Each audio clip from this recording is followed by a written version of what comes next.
Evangelho, domingo, solenidade de Pentecostes. O Senhor esteja convosco, Ele está no meio de nós. Proclamação do Evangelho de Jesus Cristo segundo São João. Glória a vós, Senhor. Naquele tempo disse Jesus a seus discípulos: Se me amais, guardareis os meus mandamentos, e eu rogarei ao Pai, e Ele vos dará um outro defensor, para que permaneça sempre convosco. Se alguém me ama, guardará a minha palavra, e o meu Pai o amará, e nós viremos e faremos nele a nossa morada. Quem não me ama, não guarda a minha palavra, e a palavra que escutais não é minha, mas do Pai que me enviou. Isso é o que vos disse enquanto estava convosco. Mas o defensor, o Espírito Santo, que o Pai enviará em meu nome, ele vos ensinará tudo, e vos recordará tudo o que eu vos tenho dito. Palavra da salvação. Glória a vós, Senhor. Domingo, solenidade de Pentecostes, em nome do Pai, do Filho e do Espírito Santo. Amém. Queridos irmãos e irmãs, é com grande alegria que chegamos à solenidade de Pentecostes.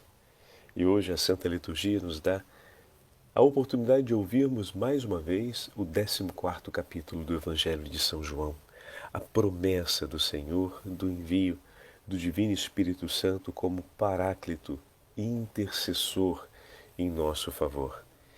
Ele nos será dado para que nos sejam revelados ainda os segredos de Deus, para que sejamos conduzidos na Sua palavra, para que o amemos de todo o nosso coração. Ele nos será dado para que nós possamos recordar todas as coisas e anunciar o seu santo nome. Santo Irineu escreve assim no seu tratado contra as heresias, falando a respeito do Espírito Santo que nos é dado. Ao dar a seus discípulos o poder para que fizessem os homens renascer de Deus, o Senhor lhes disse ainda: Ide e fazei discípulos meus todos os homens, batizando-os em nome do Pai, do Filho e do Espírito Santo. Amém. Foi por isso que o Senhor prometeu enviar o Espírito Santo, que os tornaria capazes de receber Deus.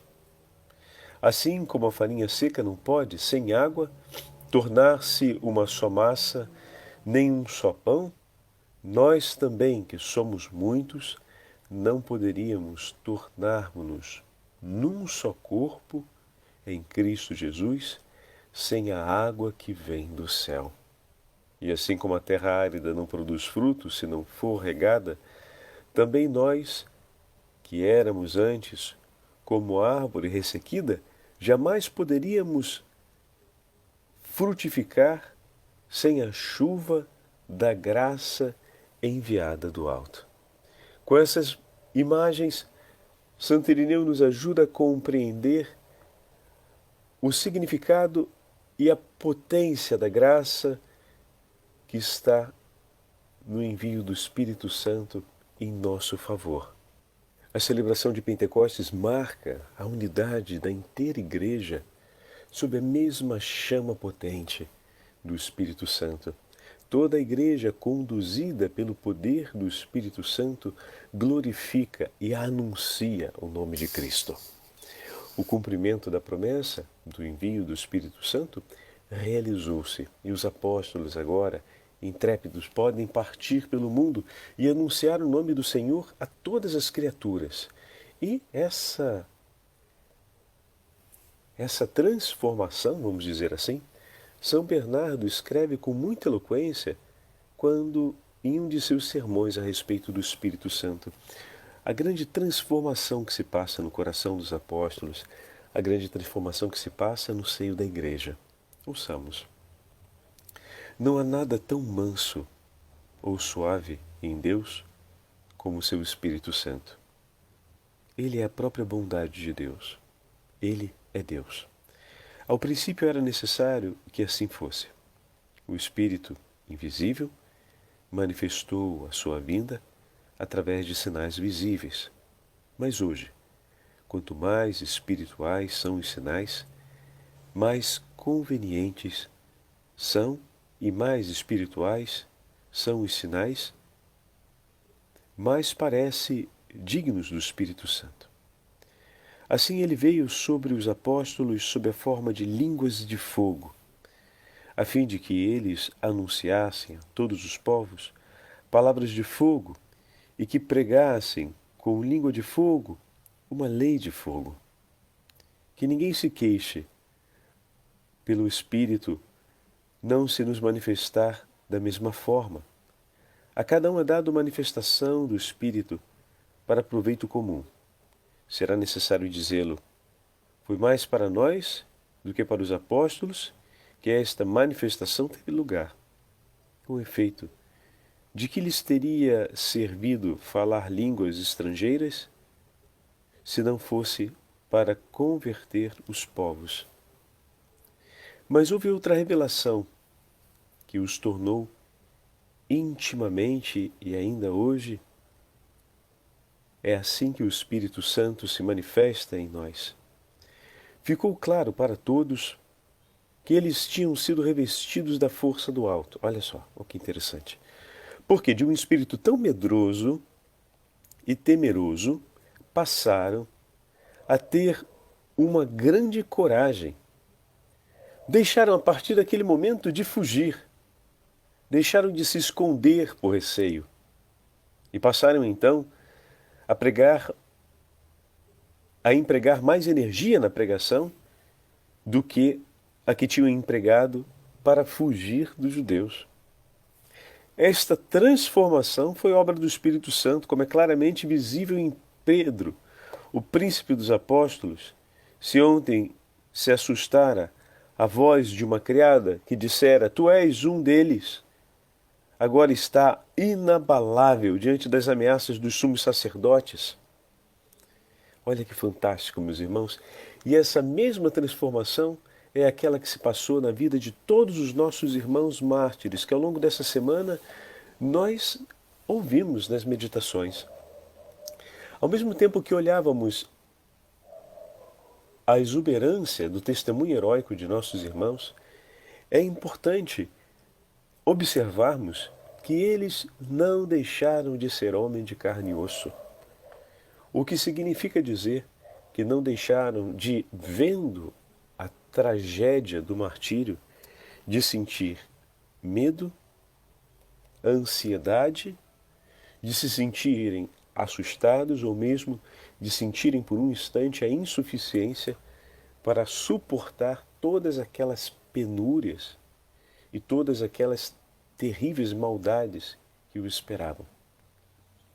Entretanto, algo se move na vida deles que vai para além desse medo, que não os aliena da realidade, mas que os prepara para ir para além daquela hostilidade que tenta criar temor e intimidação na realidade que lhes é própria.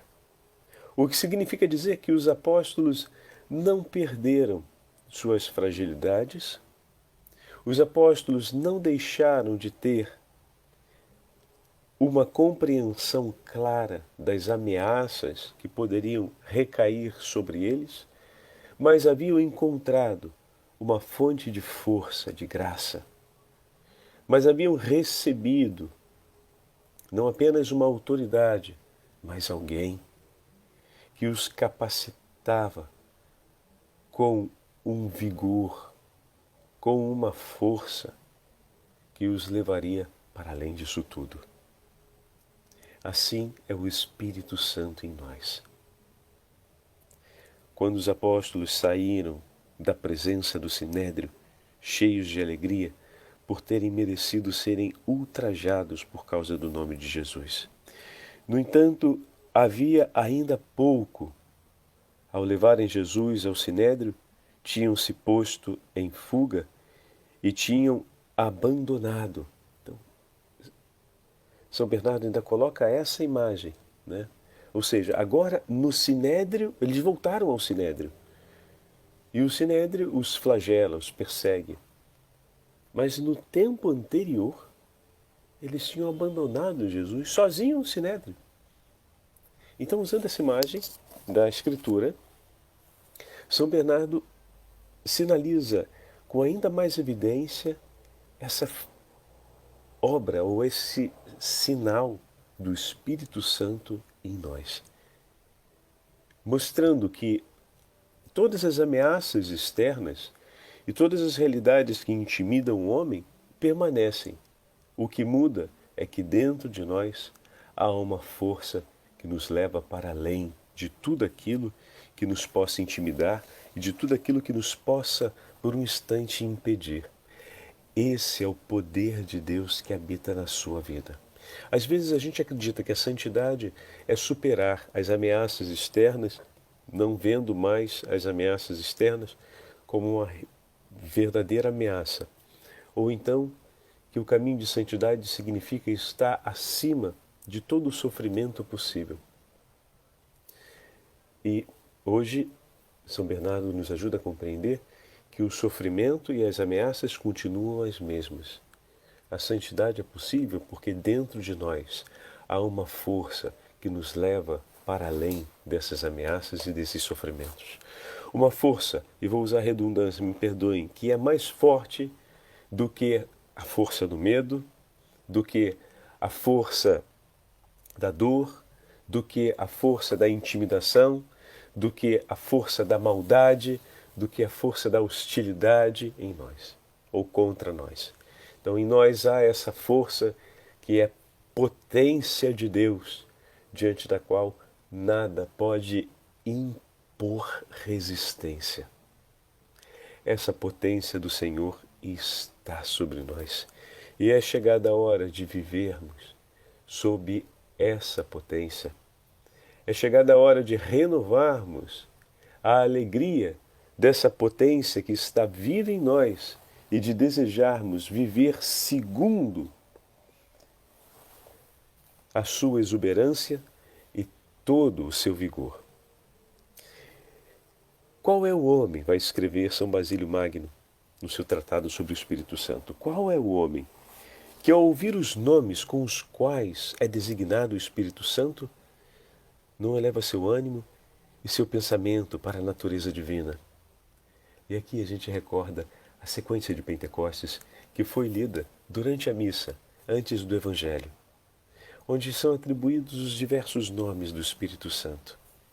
Ele é chamado Espírito de Deus, Espírito da Verdade, que procede do Pai, Espírito de Retidão, Espírito Principal, e como nome próprio e peculiar, Espírito Santo. Volta-se para ele o olhar de todos os que buscam a santificação. Para ele tende a aspiração de todos os que vivem segundo a virtude. É o seu sopro que os revigora e reanima para atingirem o fim natural e próprio para que foram feitos. Olha que fantástico! É Ele que nos leva ao fim último para o qual fomos feitos. O que significa dizer que é o Espírito Santo que nos conduz na santidade, na vida de santidade.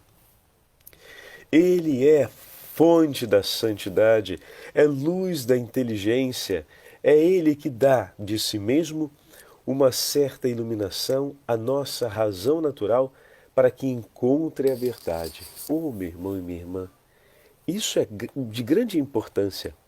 O conhecimento da verdade, não apenas da verdade última, mas o conhecimento da verdade que nos permite encontrar a verdade de Deus a nosso respeito, também é obra do Espírito Santo. O que significa dizer que a inteligência do homem se orienta na direção da verdade, porque Deus nos conduz. Nos foi entregue o Espírito Santo para que o homem conheça a verdade. O que significa dizer que todo o movimento da inteligência e do saber humano, ele tem a ação do Espírito Santo por nós.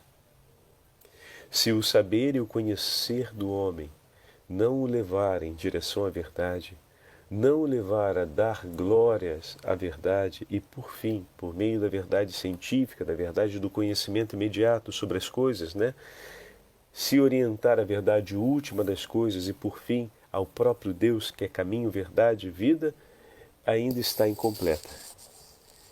O Espírito Santo conduz o homem no conhecimento de toda a verdade, o que significa dizer também daquela possível, ou inicialmente aquela possível à inteligência humana, e por fim aquela que ultrapassa a inteligência humana, que é a verdade última dos mistérios de Deus. É Ele que nos conduz. Inacessível por sua natureza, torna-se acessível por sua bondade. Olha que fantástico. Enche tudo com o seu poder, mas comunica-se apenas aos que são dignos, ou seja, àqueles que se abrem ao poder de Deus. Não a todos na mesma medida, mas distribuindo os seus dons em proporção à fé de cada um. Às vezes a gente se admira que o nosso irmão tem dons espirituais que parecem ser mais elevados.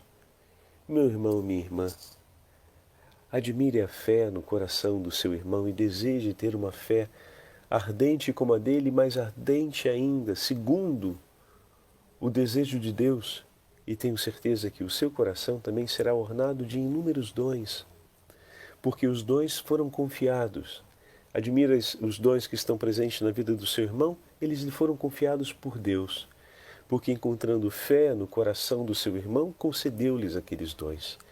Deseja fé ardente no coração e permita que o Senhor confie a ti os dons que forem da sua vontade, porque esses são os dons perfeitos para estarem em ti.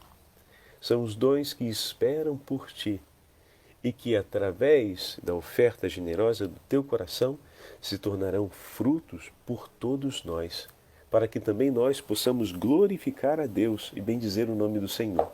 Vocês lembram quando o apóstolo chega e diz ao paralítico: eu não tenho o ouro e a prata, eu não tenho esses dons, mas o dom que eu tenho eu lhe entrego. Em nome de Jesus Cristo, levanta-te e anda. A cura daquele homem foi um tesouro para todos os que estavam ali, que puderam acreditar no nome do Senhor. Muitos foram aqueles que receberam desse fruto. Se o dom foi confiado ao apóstolo Pedro e ao agir pela fé frutificou, esse fruto bendito, que foi o milagre em favor daquele homem, se tornou uma graça em favor da vida de muitos para que todos recebessem o dom do Espírito Santo.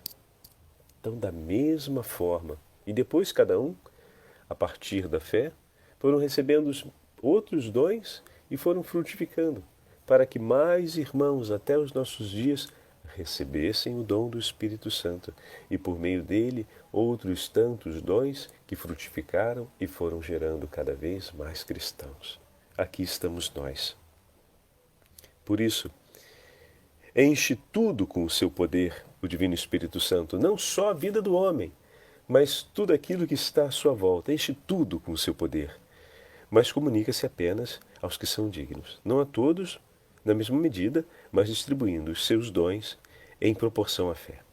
Simples na essência é o Espírito, múltiplo nas manifestações do seu poder. Esta presença está presente por inteiro em cada um, sem deixar de estar todo em todo lugar. Reparte-se e não sofre diminuição. Todos dele participam e permanece íntegro, à semelhança dos raios do sol, que fazem sentir a cada um a sua luz bem benéfica, como se fosse para ele só o sol, e contudo ilumina a terra inteira e o mar, e difunde-se pelo espaço em todas as partes. Que imagem bonita, né? Cada um sente o sol como se fosse só para si, mas ele se difunde por todos e vai em todas as partes e lugares, aquecendo a todos. Assim é o Espírito Santo agindo sobre a terra.